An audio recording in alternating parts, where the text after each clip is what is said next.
And look at that, producer Nick coming in with that fancy intro. Thank you so much, Nick, for all the hard work you do for us here at Brood, all the work you do on Project Uncancelable, trademarked, where we work to help other patriotic business owners, conservative ideas remain unable to be canceled. And I thank you guys so much for joining me on another episode of Fresh Brewed Kentucky Politics. Obviously, we've got the big news. Governor Beshear has been lifting mandates, mass mandates, 580,000 vaccinations before his stated goal of 2.5 million. We're going to talk about that today, talk about his weird announcement he made. And then we're also going to be talking about a little bit about the science behind this. I think it's definitely worth discussing as far as that goes. Also, we'll be talking about the future of the GOP, the future of the party. There's an article in the paper from Bloomberg. Apparently, a good chunk of GOP members signed on, 140 former Republican governors, members of Congress, and cabinet officials signed on to a letter calling for an American renewal, trying to essentially move past what they deem as Trumpism. We're going to talk about that here in a second. But first, let's go ahead and remind everybody to go ahead and hit the share button down there in the corner. We're doing this at about 2:30 on a Friday. Stats say it's the best time to do it on a Friday, so that's why we're doing it 2:30 on a Friday. So please hit the share button. Let people know.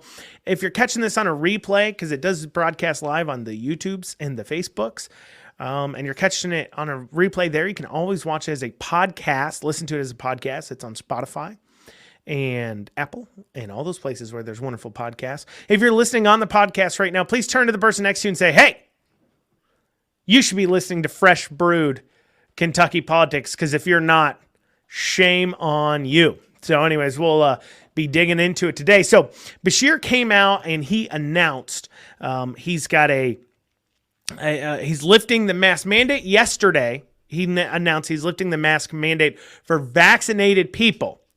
At first, it's only vaccinated people, and he did it with a bizarre video. We're going to go ahead and play that for you guys real quick here.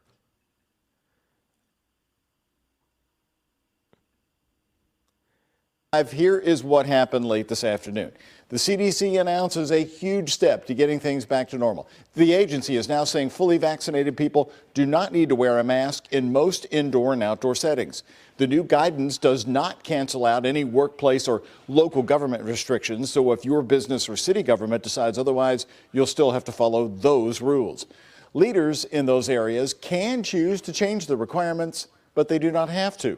Plus, the guidance still recommends wearing a mask in crowded areas, so places like buses, planes, and hospitals. And it was just minutes after the CDC's big news. The Kentucky governor, who was at a groundbreaking, said this about how Kentucky will move ahead immediately.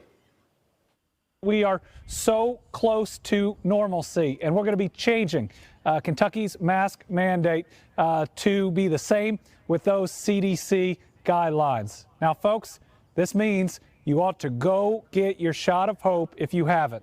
There are hundreds of thousands of available appointments right now to get vaccinated. And you get vaccinated, the CDC says it is safe to take that mask off. So he announces this video. Now, this is what's bizarre about it. Okay, so he was at a groundbreaking in Nelson County for I'm told it was for a bourbon tasting room at a distillery. And so he went out there for that.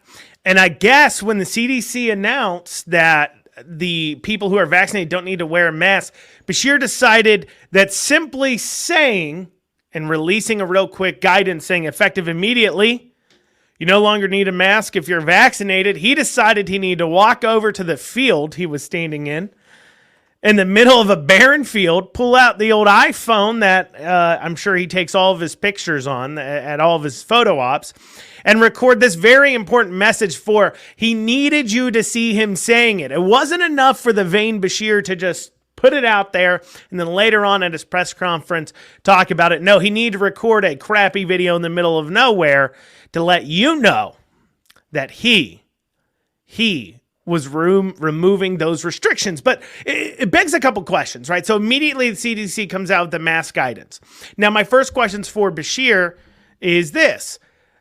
The CDC comes out. You did not hesitate. You immediately am like, yep, nope, we're lifting it. We're following the CDC guidance. Now, several times throughout this whole entire thing over the last year, Governor Bashir has deviated away from CDC guidance. He has almost always been more restrictive than the CDC guidance. He even, if for those of you to remember, has a CDC changed how we count red zones and green zones here in Kentucky different than the federal levels decided upon by the CDC guidelines.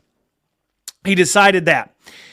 And yet, the minute the CDC comes out and says no more mask mandate, he turns around and says, all right, no more mask mandate right away. So it begs two questions. My first question for Bashir is, why have you not been following the CDC all along? In fact, why have you been pushing back against the CDC in some cases, especially when it was under Trump? But yet immediately, as soon as they say, okay, vaccinated people can take off a mask, you go to do it. Then the next question I have is if that's the case, where you are sitting there and saying, okay, I've now decided to go ahead and end this here mask mandate, and that because the CDC guidelines, what nobody's asking is what changed. What data changed? What great study came out that told the CDC it can now lift COVID masking mandates for, at that time, vaccinated people? What changed? Nothing. Nothing changed. There was no new studies. There has been no major realization of information. Because generally speaking, when you change the guidance on something in a pandemic, a responsible news media would turn around and say, what information have you gained that has made you change your mind? And nothing. They have nothing. They have no new information. And if anything, that should be the biggest evidence of all. This has been totally political from the beginning. Take Fauci this morning during a Q&A was asked, well, if I'm vaccinated, is there danger to me standing next to an unvaccinated person if they're unmasked? And he says, no, there's no danger. What data has changed? Because literally like 2 days ago, you were saying the exact opposite. A few days ago, you were saying children who already are not at risk, even after they're vaccinated, should be wearing masks outside playing kids' sports. No data has changed. Nothing has come in. They're not pointing to any studies. This is purely political, and this is what it's about. This is what happened. It's going bad for Joe Biden. Things are going downhill for Joe Biden. We got foreign conflicts. We got this gas pipeline that I'm pretty sure the U.S. government was the one who paid the ransom, not the company, to Russian hackers, which is big news. I mean, guys, that is an act of war. Russia shut down 45% of our nation's fuel supplies, gas supply, for all of like 5 days. And we paid them money, a ransom of $5 million to get it back on. And nobody's talking about it. No one. That was an act of war. Nobody's demanding more aggression against Russia. Nobody's demanding sanctions against Russia. You know, I get it. We're fighting over in the Middle East. We do not need to be. But when people are coming onto our country and attacking our natural resources or our supply lines, our logistics lines for our survival as a country, that's an act of war. But yet, no response. Now, I'm not saying we need to put troops on the ground in Russia. I'm not big on war. But that's big news, and it should be talked about. But it's not. It's not being talked about at all.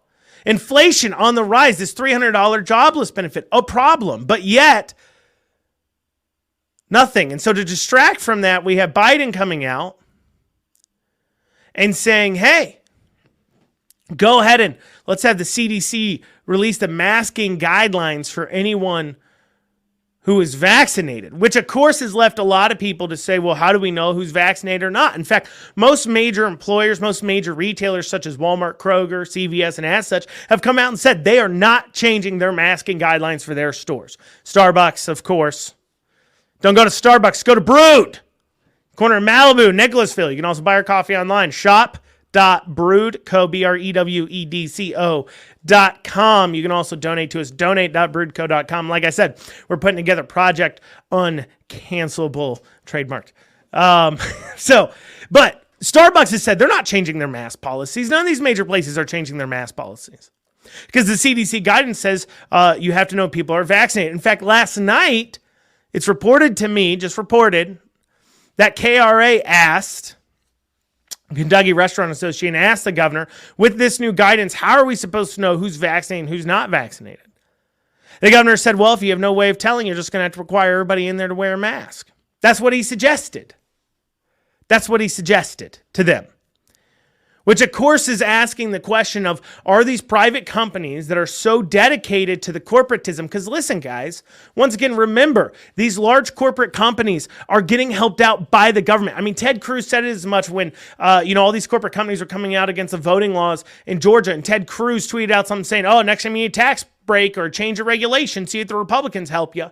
Admitting out loud that the government corporatism has been going on and cronyism where they've turned around and changed it.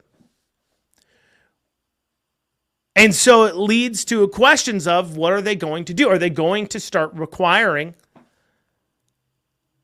you to prove your vaccination? Now, I hear a lot of you saying, well, isn't that a violation of your information? Guys, New York has been doing this now for like months. It's called the Excelsior Pass in New York State. They have had vaccine passports in New York for a while now. Clearly, if it is illegal, they're ignoring it. They're already in New York. They're already occurring in other places. It's already happening.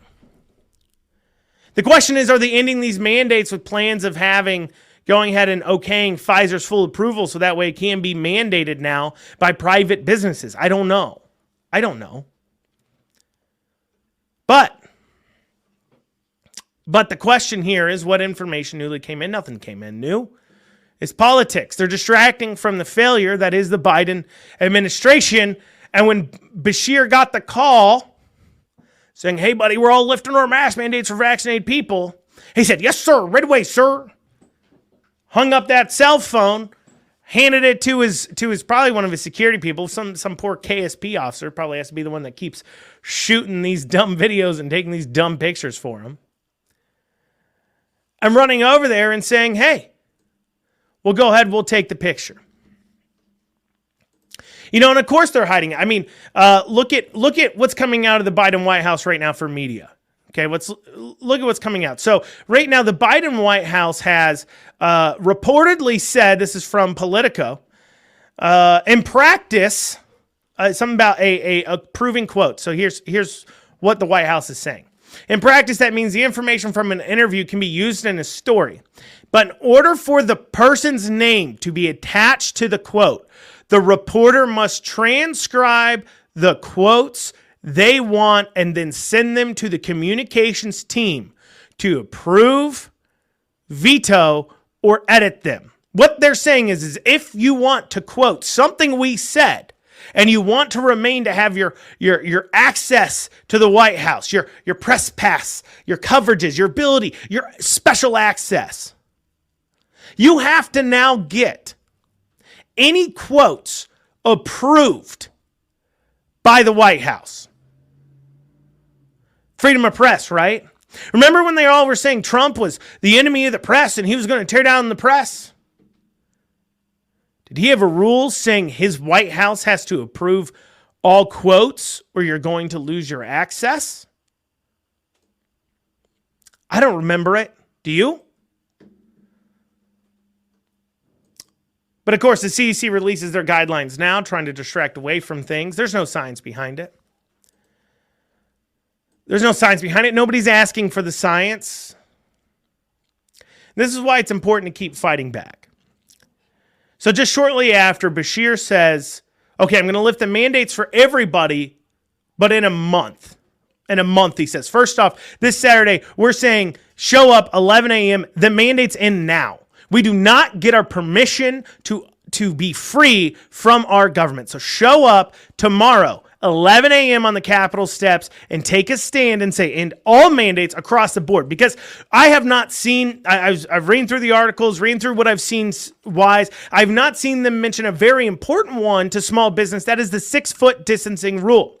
Because if the 6-foot distancing rule remains, it doesn't matter if you give them 100% capacity as restaurants. They still will be at a point that they cannot fully operate, and they're still being politically strung up and strangled by their government. That's not okay. That is tyranny. It needs to go. So join us tomorrow, regardless, and we'll keep pushing because he's shown he will lift these mandates.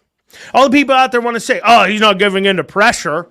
They're not giving in to pressure. I just said they lifted the mask mandate because the Bevin administration is getting too much pressure. Beshear starts lifting mandates because he's getting too much pressure from us saying enough is enough. That's why it's important to keep coming to these things at 11 a.m. and it's important to keep fighting. But he says in a month he'll do that. So he's only creating an other.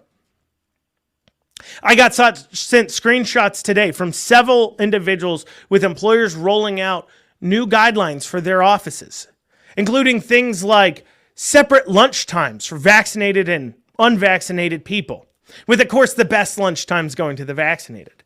Separating offices, moving people out of the offices they've been in for years,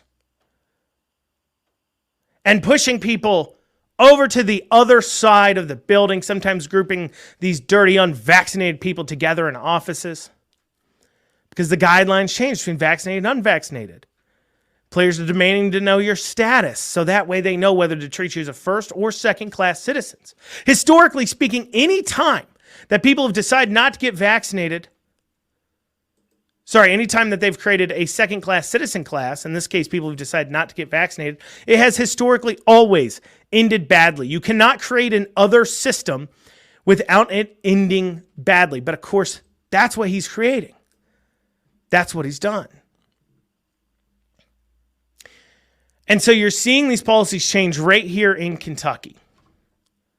You're seeing these things set up, and I hope it doesn't lead to more of a vaccine passport system, but you might see it, guys. I'm just saying you might see it.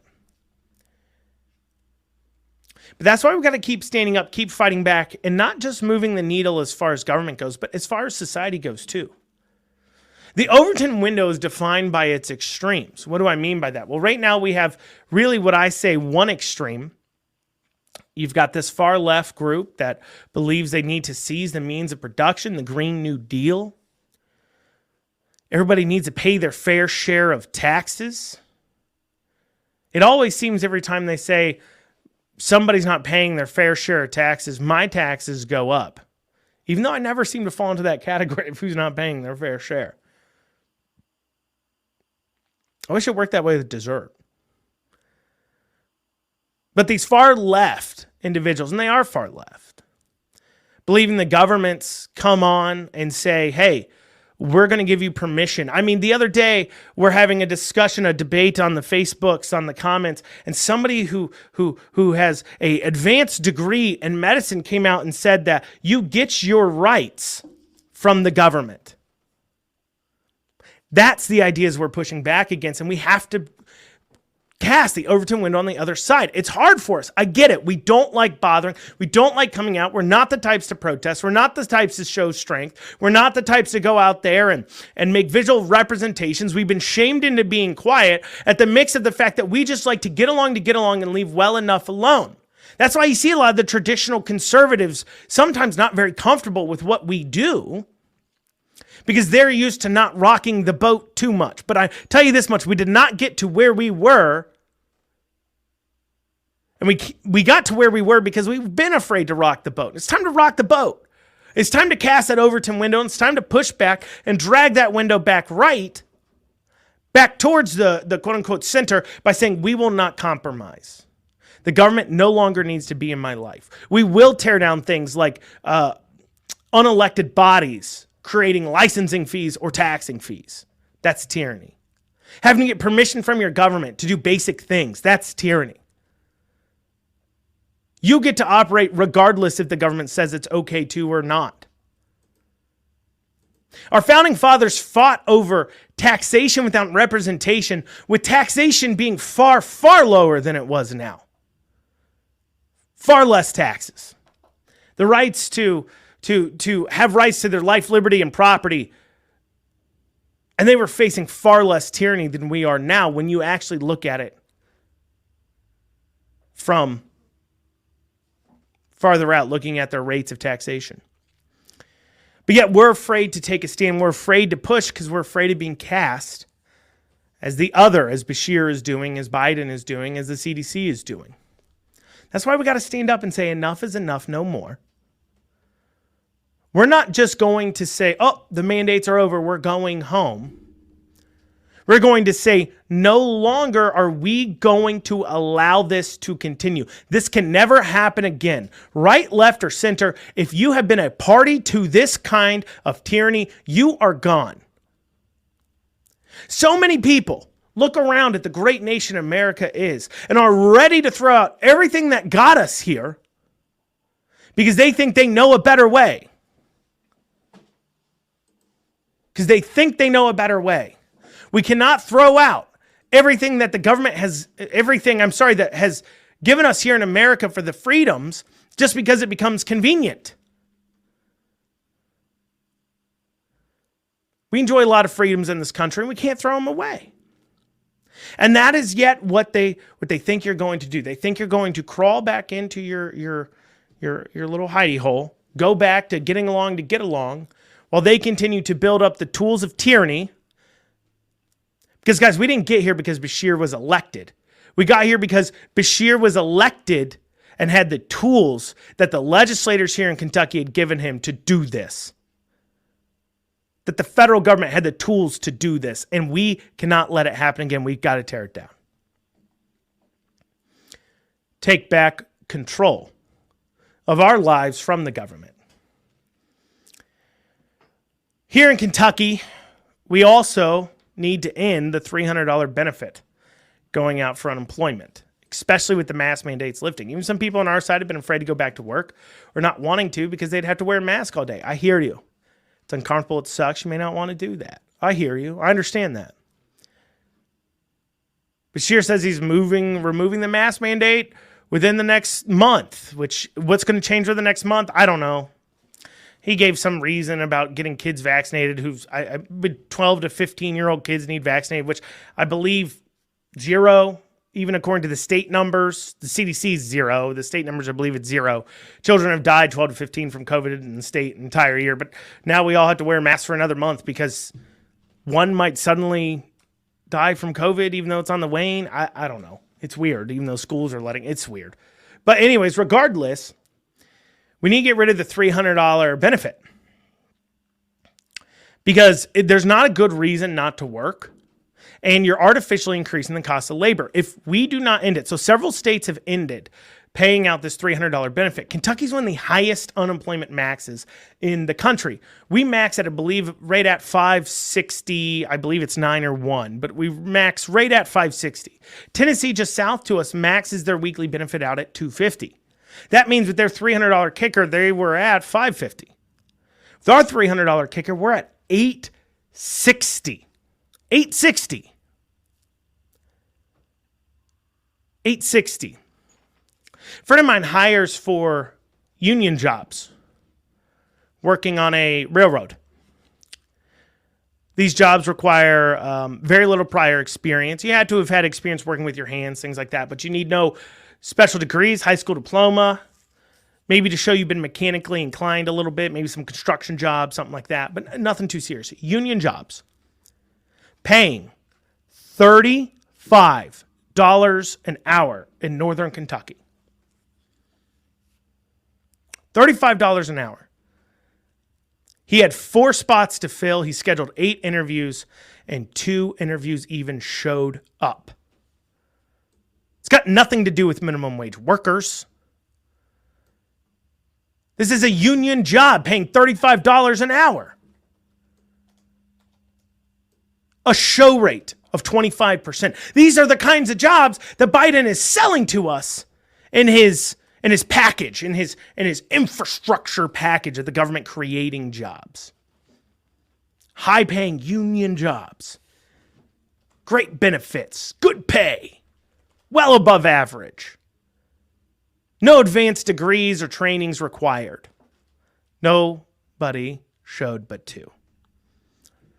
Nobody showed but two for 4 positions. We got to end the $300 benefit, because if we don't, it doesn't run out till September. Now, I don't know if the Senate will be able to stop renewing it. A lot of the more quote-unquote moderate Democrats, if you can call them that, I don't know how those two words go together. I don't know how you can associate yourself with some members of the party that continue to do these very much so non-moderate policies, but whatever, have indicated they're not for renewing it. But that means it doesn't run out till September. Guys, that's another 4 months away. Some states have already started to end it. We need to end it as well, because small business, especially after coming off a year of being strangled and beaten by their government, cannot afford to compete with a labor market where you're paid $800 a week to do nothing.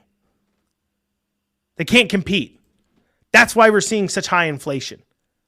And if you don't want to see such high inflation here in Kentucky, and you want to have an opportunity too, there's a lot of businesses, a lot of money flowing around, a lot of places looking to make investments. You want to attract in a company that's looking to make a move or build. In that $300 benefit in Kentucky, end it. You'll see corporations saying, I'm going to go in that state where I can actually find workers, because I can't even find them over here. There will be, I mark my words, there will be big corporations moving out of these states that continue to have this $300 benefit until September. If their state, they're a far lefty state, they're not looking at moving, they are looking for a new home. I guarantee you, let's create it here in Kentucky by ending that $300 benefit, and let's especially help Eastern Kentucky get some much needed industry there by making Kentucky a more attractive place to go and have a company, by ending that benefit far before a lot of other states do. Some already have. I think that's real key, and I think that's a big push we need to be saying if we want our small businesses here in Kentucky to survive. With Liz Cheney being ousted, a lot of quote-unquote pragmatists in the GOP called to move past Trump. So according to Bloomberg, 150 Republicans signed saying they are going to push back because they want constitutional order, an ethical government, rule of law, opportunity recognizing open market-based economies, sensible and limited regulation, truth, and opposing the employment of fear-mongering, conspiracy, and falsehoods. Basically, what they're saying is they don't like the people having a voice. That's what I'm hearing here. Because let's look at open market-based economies, right? What is the definition of that? Well, the definition open market-based economy is a system with little to no barriers to free market activity. An open market is characterized in absence of tariffs, taxes, licensing requirements, subsidies, unionization, other regulations or practices that interfere with free market activity. Now, let me ask you a question. Which we've had Trump and then Bush, 2 Republican presidents separated by 8 years. Which one do you think Bush would be on? Do you think he's on the side of these people writing the letters? Do you think he's going to be on the side of Trump? I'm going to tell you guys this: he's going to be on the one of writing the letters. Now let me ask you this: under which president did we get more subsidies, licensing requirements, taxes, and well, not tariffs, but taxes is, well, I think tariffs too. No, because he did lower tariffs overall. Tariffs, taxes, licensing requires subsidies, and unionization. Which one had lower amount of that? Was under Trump's economy, who tore down red tape? Was under Bush's economy, that created things like the Patriot Act. Which one? Your problem isn't with Trump. Once again, they are creating this boogeyman they want to talk about. Their problem is they don't like this GOP party, the voters, the people in the party saying, no, we're not going to let you just keep going to war and filling your pockets by fulfilling whatever your donors and corporatists want you to do. Your cronyism. It's not capitalism, it's cronyism. There's nothing capitalistic about it. There's nothing free market about it. Nothing at all.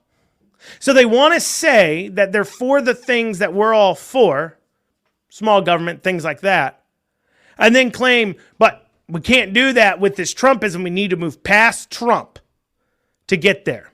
Once again, Trump's not a person. It's a group of people and ideals that say we want government out of our lives. We recognize that corporate interests have kept us at war, have regulated our markets, and we want no more of this. They don't like it. They want the good old system where they can pretend they're doing something. I mean, we all saw it here in Kentucky. We all saw the Republicans making their rounds during election season for 2020. Saying, as soon as I get in there, I'm going to rein in Bashir. Did they end the mask mandate, or did Bashir have to say he's going to end it here in a month? I'll tell you what, we're really going to rein him in. What have they actually done? Now, they can blame the courts all they want to, but they had options. They could have impeached Judge Shepard if they wanted to, but they didn't. They didn't. They could have impeached Bashir, but they didn't. No, they like to make noises about what they're going to do, just like they did here in Kentucky, and then not do anything because they're afraid of putting themselves out of a job. If they solve your problems, they're afraid you won't keep electing them, and if you don't keep electing them, they can't keep filling their pockets. So they're going to distract you with problems like abortion. They grabbed control of the legislators, I believe, in 2016. It's been 4 or 5 years, and just now they're putting forward a constitutional amendment to say you're not guaranteed to have an abortion here in Kentucky. Come on. You could have done that 4 years ago. Now, if they solve the problem, you won't keep electing them. They run on these falsehoods nationwide. And if we, the GOP voters, keep demanding they do things, keep demanding that we actually be free, not just want your words. We say no more. We've seen ourselves moving farther left. We demand results. If we keep doing that, they no longer can line their pockets. That's the real problem. And they have the donors. They do. They have the corporate donors and everything else. So this is what it is. The corporate donors have come in and said, well, we're not going to support the Republican Party anymore because you are, you guys are too toxic because of the whole Trump thing. And we've really cast Trump as an enemy here. But we realize the Democrats won't always be in power. So we want to go ahead and still keep donating to you guys to get this regulation done. But you got to be friendly to us because these new people coming in, these liberty-minded legislators like Thomas Massie and Rand Paul, they're not as friendly to us. And the way the GOP is going, we're not going to have power when you guys are in control. So here's what we want to do. We want to donate to you guys. So if you guys could divide yourselves out so we can donate just to you guys, so we can try to crush these liberty people, that'll work great for us. And that's why we as the voters have to say, hey, you can donate all you want to, but we know your games. We are not voting for you. We demand action. If you don't give it to us, we're going to vote you out. I thank you guys for joining me. Once again, please share this out with your friends, your family, everybody else. Tell them about us.